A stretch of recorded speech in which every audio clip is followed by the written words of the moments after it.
আমরা এসেছি পত্র বাঁধ, মানে পাথরের বাঁধ। এটা ভুন্ডেশ্বর মন্দির থেকে 1 কিলোমিটার দূরে। দেখুন কি সুন্দর জায়গা।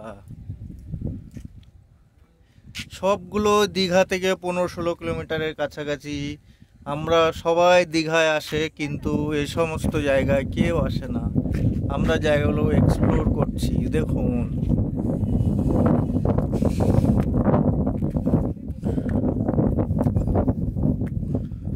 পাথর দিয়ে কি সুন্দর বাঁধ বেঁধেছে।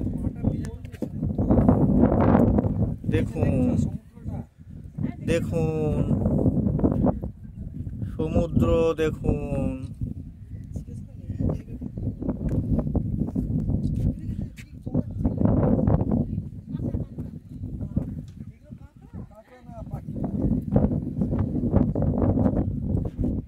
দেখুন জায়গাটা দেখুন।